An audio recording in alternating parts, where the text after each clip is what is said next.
like 70 or 100. Smile for the camera. Thank you. Back there, the heck with all this stuff. I'm going to be talking about how to get gold out of black sand. Now I know that sounds simple, but depending on how big that gold is, it can be real tricky. And so, exactly what is it? Well, it's actually a conglomerate of things, but the foundation of black sand is going to be made up of magnetite and hematite. Most of your iron-bearing minerals are found in igneous and metamorphic rock. That's where most of your gold is going to be found too. Remember, you got three types of rocks. You got sedimentary, igneous, and metamorphic. Most of your gold is going to be found in these two types right here. There's a reason why classification is important. That's on the next page. But you're going to classify all the way down as far as you can. Now, this is a 60. I can take it down to 100 if I want, but I think 60 is as far enough as I want to go today. Now, this is something I have to go over real slow because it's very important, no matter who you are or what you're doing when you're out gold mining. Looking at black sand while my gold's over here because the water squished it all over to the side. That's why the material has to be the same size when you're panning. That's why you classify it. If I can get that out of one pan, oh, I'm coming back with a trolley. Because I know in one day I can get about an ounce of gold. No problem. An ounce? Yeah, if I can get that out of one pan. If you shovel it. Yeah. He doesn't jump in the trough. And for my 20 plus years of doing it, I like these 10 ways. They work for me.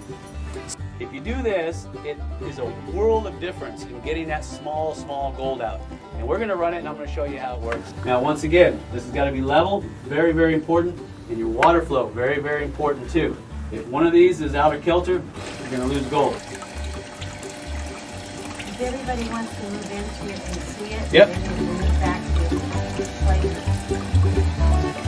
You just forget all of that?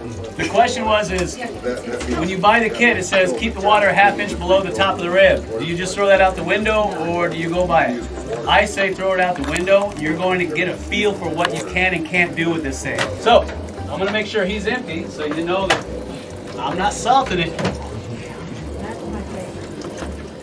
We're going to run him too. Same principle. Classify your material out, run it through. Now you can run this guy dry. That guy you should run wet. I'm upside down. And that's why I say you have to work with these guys. There's no set rule. That material is almost down to where it should be. Now you're going to get aggressive with it like this. It comes with these legs. Wash it out gently, about 3 or 4 times. Then you're going to bring the material back in. Black sand will stay in the bottom. There you go, circle. And then you're going to shake again. Are you just getting into And then you're going to tilt.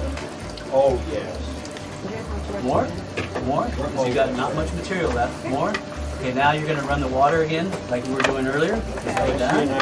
So you see the black sand forming down in that first groove? Yes. That's about as far as I like to do. Hey, chump. That's me. Okay, gold cubes.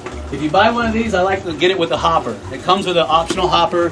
They both have their own pumps. If you do get one, make sure you get the 15 and the 2,000 gallon per hour pumps. Okay. The Vortex sluice. Anybody hear this? Anybody? No? Gold well drop Vortex? And this one? Okay, one. That's it. Piece of rubber over it. And you put the fine gold that's been classified, like I told you. And the gold will actually sit on top of that. Okay, fluid beds. Now, I'm not going to go into this too much because this is probably something that most of you are never going to use. A lot of mining companies use jigs. I know. I love shaker tape. This is more up my alley right here. Keen makes one called an RP4. Fantastic machine. You can use a ceramic. And it's going to have to be big enough. It should be twice the size of the material you're running. So if you got 10 grams to run, you better have a 20-gram crucible. Because sometimes when you're heating up that flux, it'll actually start to bubble and raise. And if your crucible is not deep enough, they're not hard to make. If you guys need information, either leave me a comment or I'll get with you after the presentation. The hardest part is the refractory. It's expensive, it takes time to set up. It took us 2 weeks to get ours to set up. If you run that furnace without having that stuff cured, guess what? It's going to expand. Relax. So, yeah, especially my dowsing video. Anyway. Okay, mercury. So when the material came out of the stamp mill, it would get trapped, they'd scrape it up, run it through a retort, everybody's happy. Also, there's something about mercury people don't talk about called charging your mercury. You can charge your mercury with a 9-volt battery. You'll go into the section and say, hey, I'm looking for stump out.